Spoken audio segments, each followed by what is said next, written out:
Welcome to Sanity Sanity in the and madness. Madness.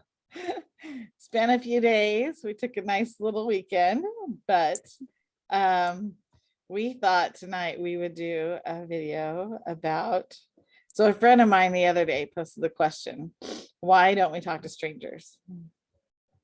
So, I thought that I was like, that's an interesting question. And of course, stranger danger and all these different things. But so I have pondered that question and kind of watched as other people posted. But what are your thoughts, Lindsay, on why do we not talk to strangers, or why do we look away, or why do we like not make eye contact with people?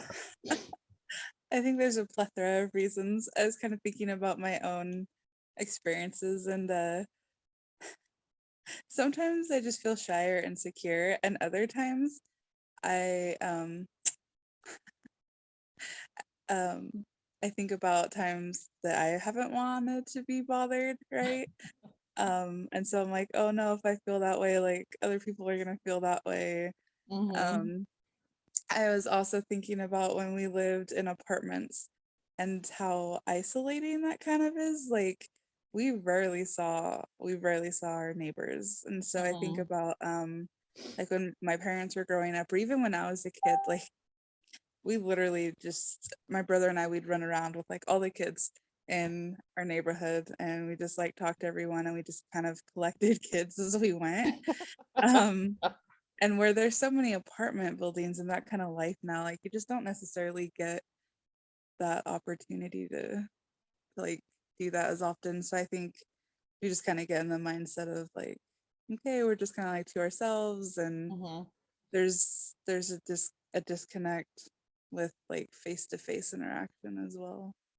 Yeah, and I think different generations, especially, I mean, like for me, I mean, I didn't have a cell phone till I was 26, 27, and that's because they were just coming out. Like, and now kids start with them so young that it's like it's a lot more familiar to communicate through text or social media than maybe eye to eye or whatever. But Yeah.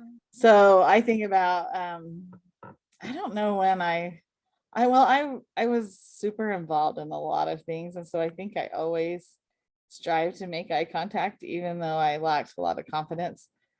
Um, so I could make the eye contact or hold the door open and say thank you or things like that. But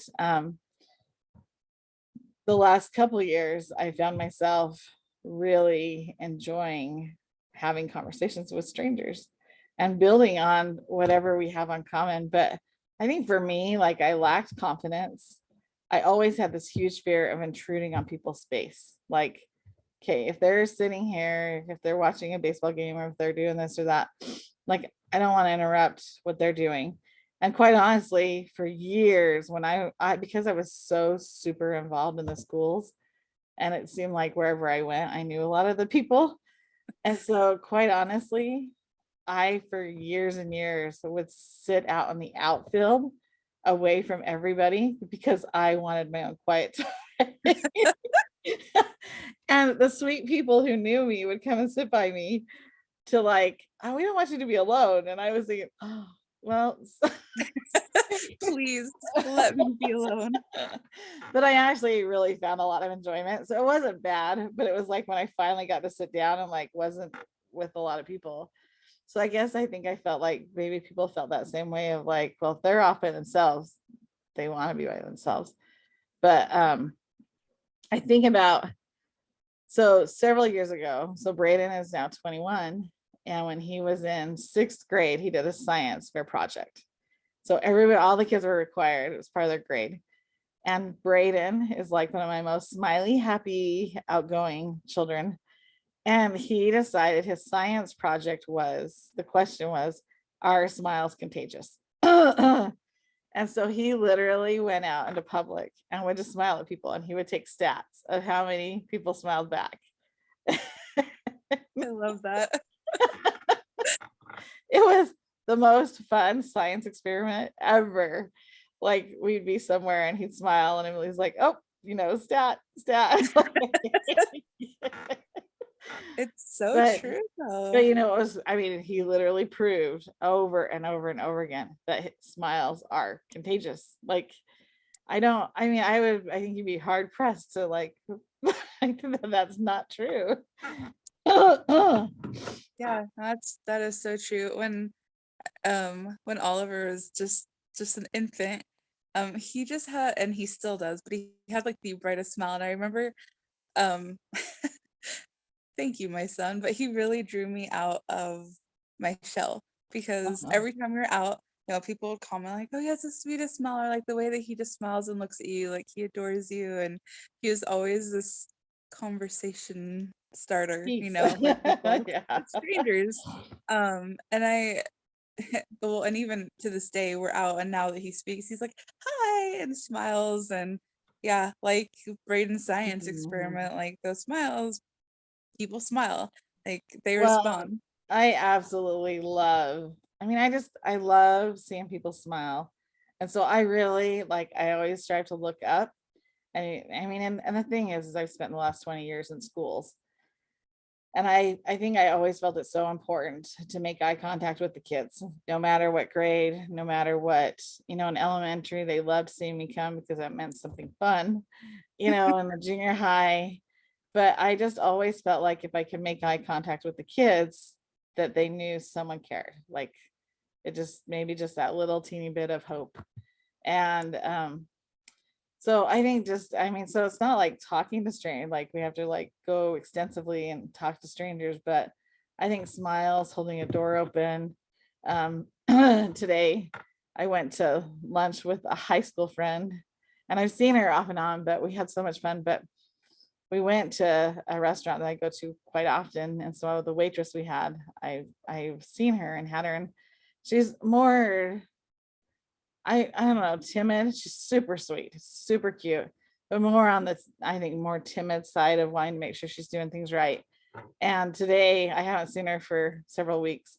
And today when she came in, she's like, "Hey, you're here. It's been so long since I've seen you." And I said, "Did you color your hair?" And she looked at me and she goes, "Oh my gosh, you noticed." And she's like, "I've never colored my hair before." And she's like, and I'm like, "It's beautiful. I love that, and she was like, "Thank you so much that you noticed." And I just thought, it's someone in passing, but I mean, I don't even know her name, but yet it was just such a neat interaction, and then we talked about the holidays and stuff, and it just having that friend.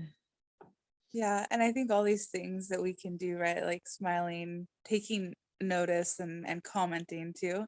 Like Hmm. I think in such an isolating world that just makes people feel seen, and to Yeah. have that acknowledgement I think is so important because I mean I can get compliments online and I appreciate those, like reading Hmm. those sweet words, but it's just something else to get that in person or to have like the Mhm. your example of like she dyed her hair, like to have those things noticed is like awesome. Okay, I feel like kind of shallow even gonna like share this, but like um so I wear my hair up like more often than not, especially when it was long, like it was always up.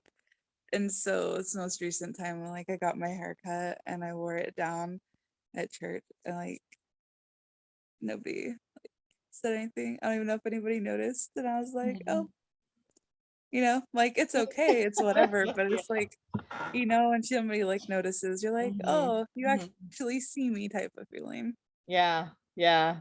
And just notice those things. And I'm sure for you, because you're new to that area. But yeah, I think Yeah. it is, and I think we can build off something in common with anybody. I mean, if you're at a ballpark, you both like baseball, or you're both supporting somebody in baseball. If you're at a park and kids are playing, more than likely you have a love for children. You're there, grandma, grandpa, aunt, uncle, whatever. Yeah. But and I think I mean, even at the hospital, I've met and made some really good friends. Yeah. I sat in the lobby with someone total stranger for 30 minutes and we cried together and talking about losing parents.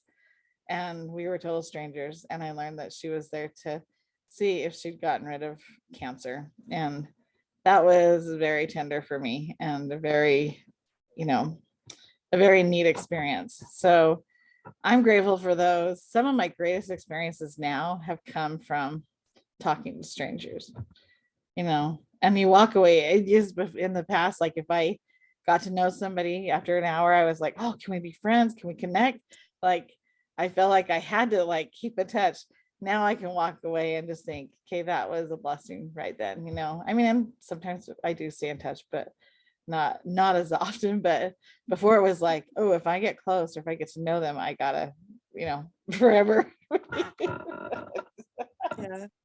But I think something to think about, and definitely in this world of COVID and just so many different things, challenges that people are facing. It just seems like a harder time.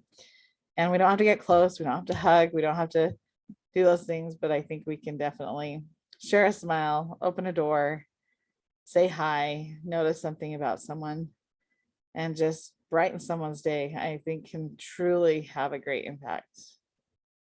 So I agree. Just look up and see who's look up. around you. Yes, love that. Look up. Well, thanks for joining us tonight for Sanity In the madness. Madness.